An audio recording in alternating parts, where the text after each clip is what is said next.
Don't forget to like and subscribe. Ladies and gentlemen, get ready, because the guest I'm about to introduce is not just a woman with a story, but a living legend with multiple lives. So buckle up, because this is a whirlwind ride of beauty, brains, bravery, and of course, a bit of blood-curdling horror. Imagine this, it's June 1974, and the world is about to meet a Texas-born bombshell who would stop hearts and freeze frames. Sandy Johnson. Yes, the Playboy Playmate of the Month, whose stunning centerfold was so iconic it made its way onto a snowboard years later. She became a symbol of confidence, grace, and fearless allure.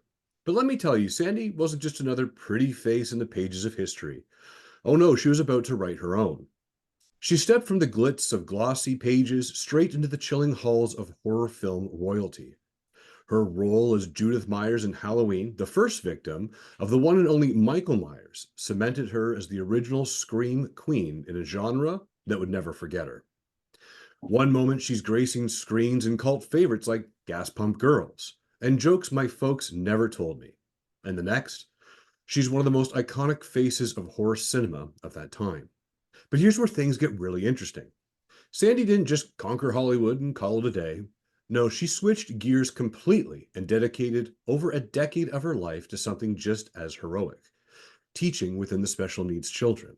That's right, from running away on screen to running towards the classroom, changing lives wherever she went with heart, compassion, and endless dedication. From a scream queen to a real life queen of the classroom. But wait, we're not done. Like any great story, there's a comeback, and oh, what a comeback it is. Sandy is back. She's returned to the screen in spine-tingling films like The Executioner, Sinister Wish, The Farmhouse Murders, and so many more. This just isn't a return, it's a resurrection, and Hollywood better watch out. So without further ado, hold on to your seats and give the most epic, loudest, and warmest welcome to the multi-talented, mesmerizing, and magnificent Sandy Johnson. Sandy, thank you so much for your time and welcome to the show. Oh, thank you for that wonderful intro. I'm so happy to be here. Thank you for asking me. You know, I want to dive right into it with you here. You graduated from Santa Monica College, then you proceeded to obtain a master's and a PhD when you're in Texas. What I were your did. aspirations at that time of post-secondary? I wanted to teach kids. Computers were kind of new in schools, and I wanted to teach kids how to use computers and how to use them for creative things, not just typing and stuff. So my goal was to use them for problem solving and things like that. And so it was education, science, and combining science and technology for kids, and kids predominantly middle school. So we were teaching, that was the path we were going to head down, and then it took a turn for a little bit here and you started modeling. So how did you get involved in modeling? Modeling came along. Well, I'd always been interested in modeling. I won some beauty pageants and stuff when I was younger. I had an uncle that liked to enter me and all that stuff. So I was always getting entered, and he would tell me, by the way. So it kind of started there. And then I did quite a few ads for clothing and different things. And then my dad got very sick, and he wanted to go to Mexico to try out a new cancer treatment, but we did not have the funds for it. So someone said, why don't you apply to Playboy? So that's what I did, and they accepted me. So the goal was to use the money to hopefully save my dad. And so unfortunately, it did not work, and I didn't save him, but it did kind of catapult my modeling and as well as my acting career, because being in Playboy, I was with the Playboy agency, and so I started getting a lot of work from that. Okay, so let's pause for a second here. You had somebody suggest to you, "Hey, apply for Playboy." And Right. you did. So it was this a relative, a family member, a friend, you know, an ex-lover with an axe to grind. It was actually my boyfriend at the time. So you apply to Playboy, you get in with the hopes of getting the funds for your father, who unfortunately did pass away. But while you were with Playboy, was the financial goal getting there? Was it helping with the treatment? And Yes, it paid. I think I received like $12,000 from Playboy, and in 1974, that was a lot of money for someone my age. So it did. It paid our way down to Mexico. It paid for the treatment and our way back. But and it bought me a used car, which was nice. But yeah, unfortunately, it did not work.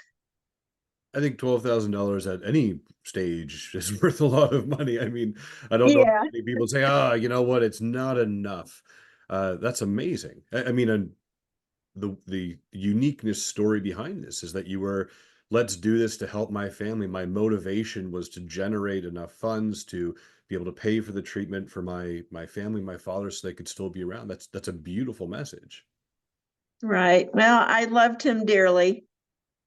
So we're in 1970, and at this time, being in Playboy, especially at that time when the magazine was what some would say was at its peak of cultural influences, how did that really weigh on you when you were going through the modeling and the shooting with them? It was actually a really wonderful experience. I worked with Mario Casilli, who is a fabulous photographer. I don't even know if he's still around, but he was considered one of their best. He was amazing to work with. And we went to wonderful locations. They had great set designers, the makeup people. I mean, it was all a pretty amazing experience. They treated me very well. I I got to go to the Chicago mansion as well as the Holmby Hills one. So for someone who was just really a small town girl from Texas, it was a pretty incredible experience, and I had a great time. And Mario's photo actually of you was the one that was then in, I believe, 2008 put on the snowboard as well, which was just wow. Yep, that's correct. He was fabulous photographer. Now, most people say that, when you become a centerfold, you also become a piece of cultural icon. And, your movies aside, did being a playmate or the centerfold of 74 change your life at all? It did. I was invited to a lot of things that I wouldn't have been invited to. So, and I was able to bring my girlfriend. So we would go up to the mansion and we could swim, we could hang out, we could order whatever we Wow. wanted to eat. So a lot of opportunities opened up that wouldn't have been there. I mean, they had a theater there. It was amazing opportunities. Like I said, I was just a small town country girl. My mother was like worked at Woolworth. So it was a whole new world to go someplace with your friends and order lobster and wine and whatever you wanted. He had a zoo, so we could go outside and walk around in the zoo. I mean, it was just an amazing place.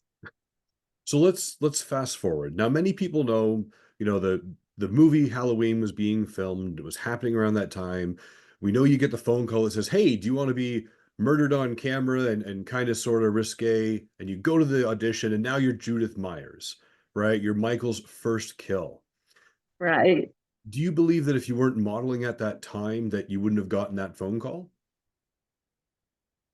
No, I don't think I would have gotten it because they contacted my agency looking for they mentioned a few girls. I was one of them with that agency.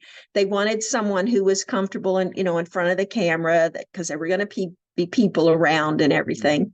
So I don't think so. I think I was selected initially for the interview because I was with the agency, and then of course I went there and they liked me, which helped. And here you are now cemented in the legacy of Halloween as it continues to unfold over, geez, from the 70s and even 2018 where they had their newest. So Yes. let's fast forward here. We're Judith Myers, we're Michael's first kill, then rolls, Surfer Girls comes up, Just My Folks Never Told Me About, Hots, Gas Pump Girls, Terror in the Aisles, all of this quickly came. But then in 1984, you kind of changed direction thereabouts and you switched your career path to teaching. So what kind of made you leave the silver screen and the lights and the glitz?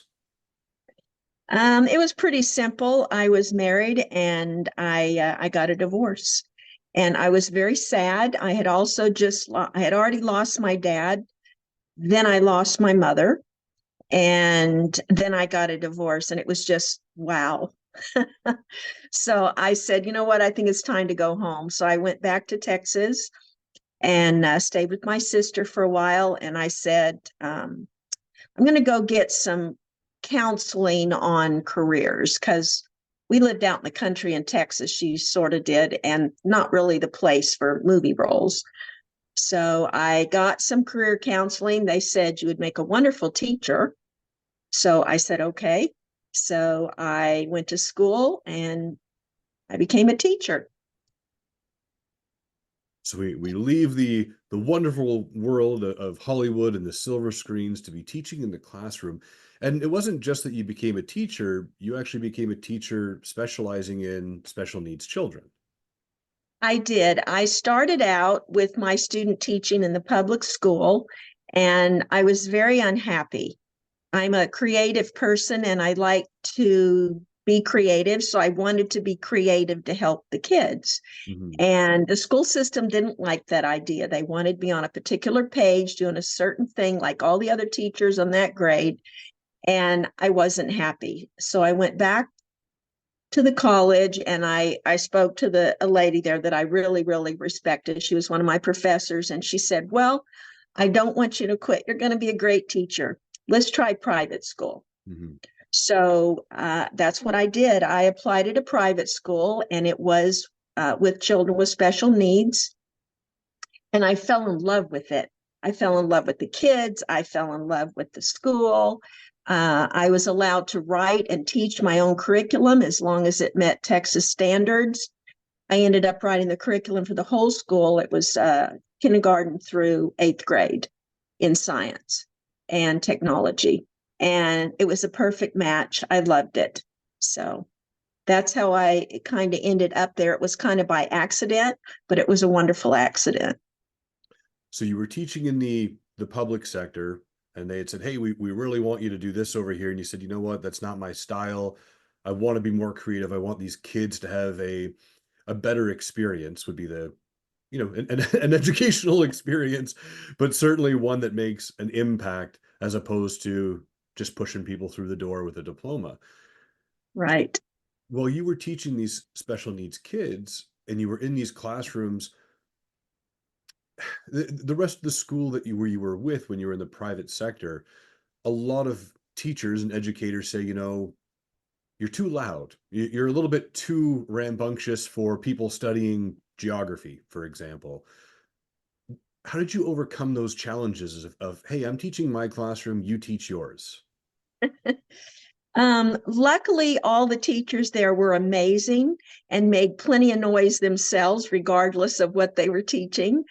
And I did have my own science lab. I helped design it when they were building the building, the new building. And it was kind of separate. And I had a big closet in between for all my supplies and stuff because I was a hands-on teacher. So I had a lot more than books.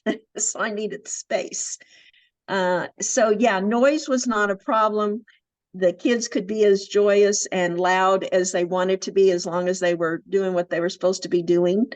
And yeah, it wasn't a problem. So you helped design the school and design the science area, is that right? I did. That's incredible. What, Yeah, I wanted it to be an environment where the kids could get up and move around. And since it was special needs, that's really important. A lot of times they just can't sit. So I wanted it so they could go over to the animal cages or move around or change seats, whatever they needed to do in an effort to focus better. And so I designed the room with that in mind. so from writing curriculum to building design and classroom design with children in mind, this is absolutely beautiful, Sandy. And are you still Thank you. teaching to this day, or have you hung up, you know, the teacher's robe. No, what I did was I taught the special needs kid for about 10 years, I guess. And then I got an offer to move to a different part of Texas and be the director of an education department at a wildlife center. Wow. And I love animals. It was just like, oh my gosh, what a decision I have to make. And it was a hard one. The kids were just, no, don't go. So it was a tough one, but I did go. And I was a director of the department. I brought in kids from all over North Texas, North Central Texas for wildlife camps and classes and just workshops, all kinds of hands-on stuff. And it was a great experience. After I did that, I decided to get my PhD so that I could teach online, which I did for a couple of years, but it was older students. They were college, and it was fine. Mhm. It was just not fun like it was in the classroom. This is So no, I am not doing that any longer. Now I just run my website. I do the conventions, and I'm making some films. So full circle. so now we're gonna fast forward again. We're back, right? We're back into the entertainment industry here. We have a couple of movies coming up that you're working on, The Executioner, Sinister Wish, and The Farmhouse Murders. So what made you come back into the horror genre, the thriller, if you will?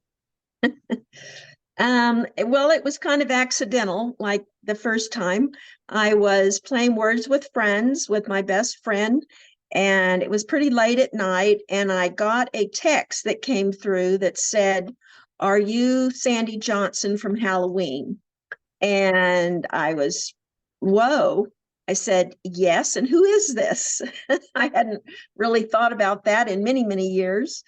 And he said, my name is Rick Enrique. I am a convention agent, and I have been looking for you for about 8 years. Wow. And I just went, okay, like, are you some creepo or something? I was like, who is this guy and why is he interrupting my game?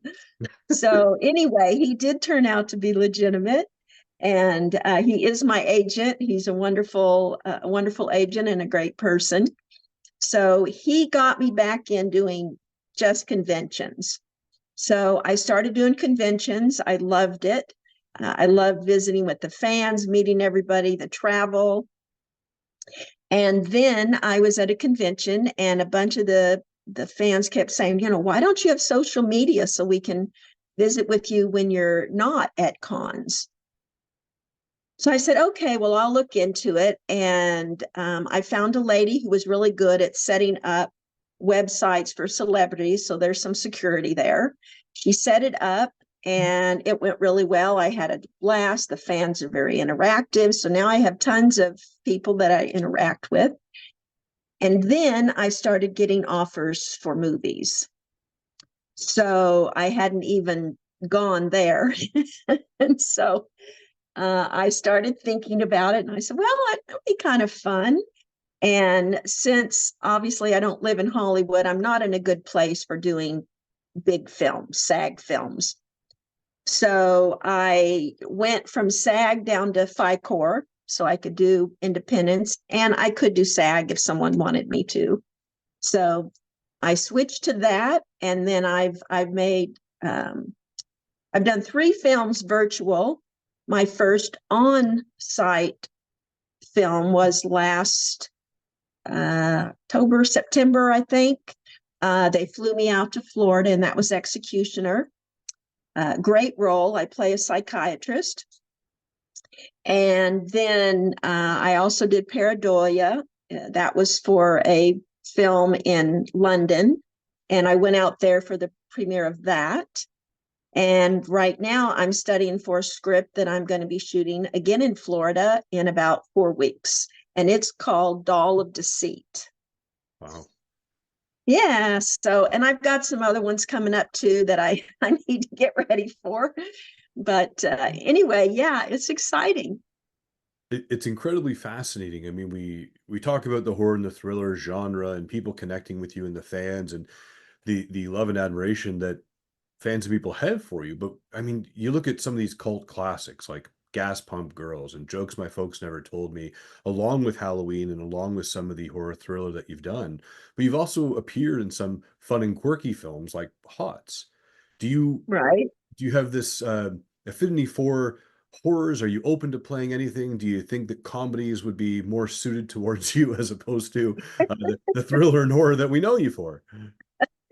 Um, well, comedies are great. I loved doing the comedies that I did. So yeah, comedy's always good. The ones that I'm doing now, the good thing is I don't just get murdered immediately. I actually have a character and a story, which is nice. So I'm getting to actually do some roles that are more challenging. The the executioner was a great role as a psychiatrist working with a very troubled kid. So I loved that one. The Doll of Deceit is going to be another good one. I have a nice role. So yeah, I mean, some of the stuff that's coming now is more drama and has a storyline, not just you're sitting there and then you're dead. If we're going to kill Sandy Johnson, it has to be in the second act, everybody. It cannot be in the first 10 minutes. Right. When we look at your filmography, is there a role that you would just love to play and, dare I say it, die to play? Um, the role that I really admired and would have loved to have played, obviously I'm too old to play it, but if I could had, it would have been the granddaughter in, I believe it was Halloween 2018. Uh, can't think of her name at the moment. Anyway, she's a wonderful actress and she plays Laurie's granddaughter. And So that would have been a good role. and when we look at your experience from the 70s all the way up into now, and we're still able to cast you and give you audition pieces, how do you feel the industry has changed? Well, I'm sure there are many more rules. There's, a lot of restrictions. There's a lot more,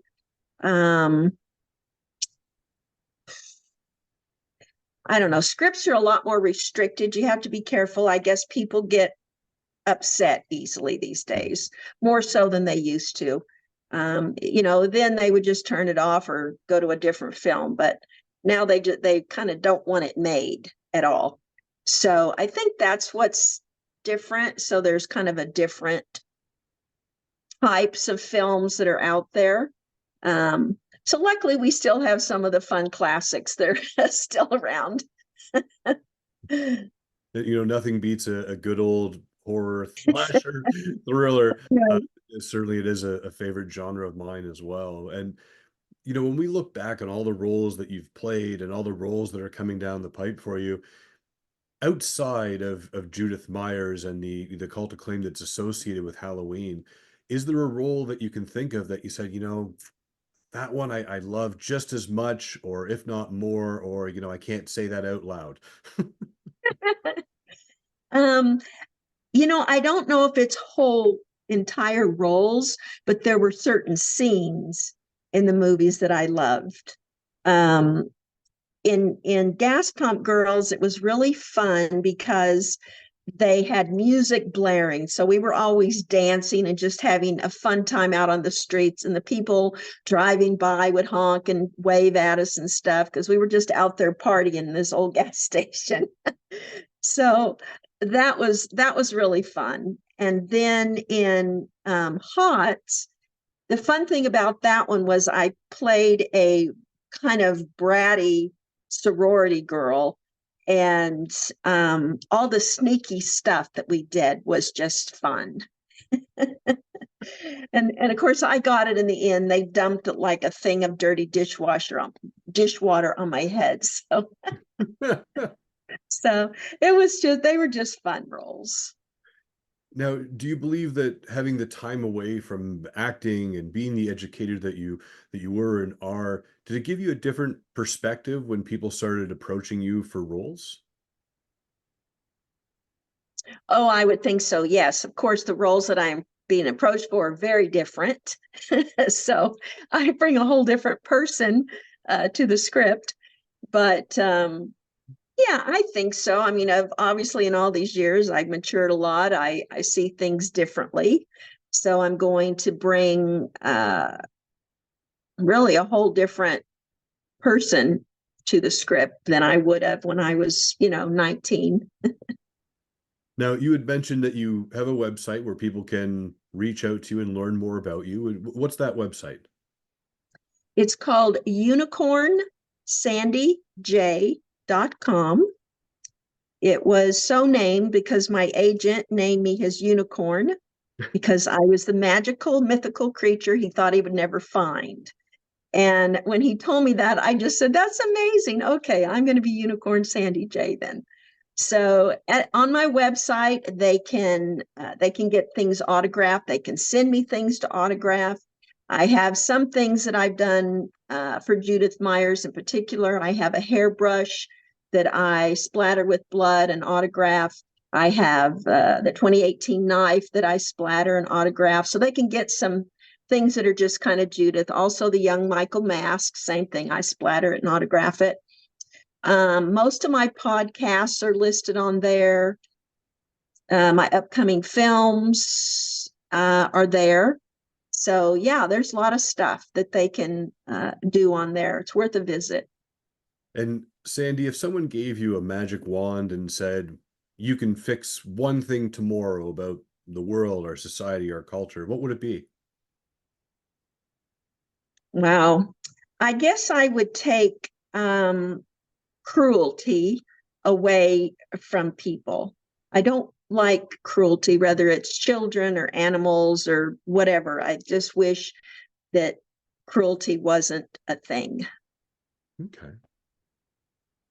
And what's something that scares you? Scorpions. At least it's not spiders. Yeah, no, I think Yeah, scorpions are pretty scary.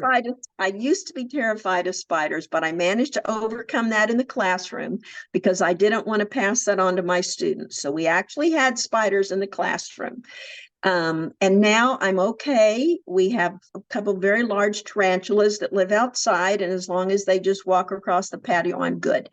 But I do not like scorpions. So normally they don't survive.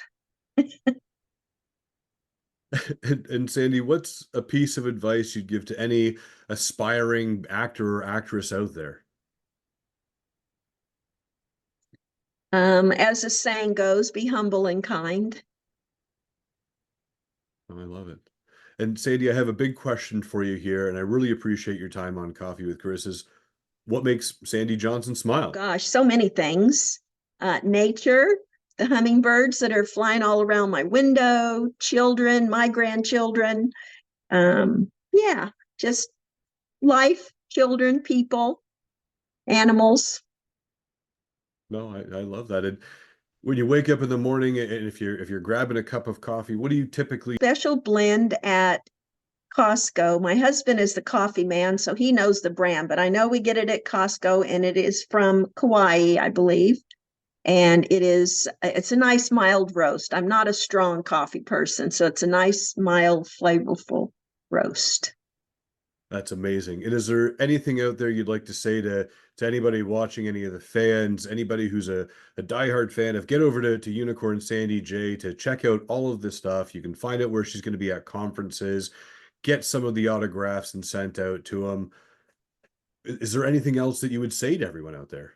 Always. I love my fans. I love all the Halloween fans. They are amazing people. They are my new family. And I always look forward to con season. I have a one coming up in Iowa, I think here very shortly. And I'm going to meet some fans that I've had on my Facebook for years, and I'm finally going to meet them. So I'm excited about that. So a lot of cons coming up, always thrilled. always excited to meet new ones and hug the old ones. And it's awesome. I love it. That's amazing. And Sandy, you've been an absolute pleasure. That's all the time I have for you today on Coffee with Chris.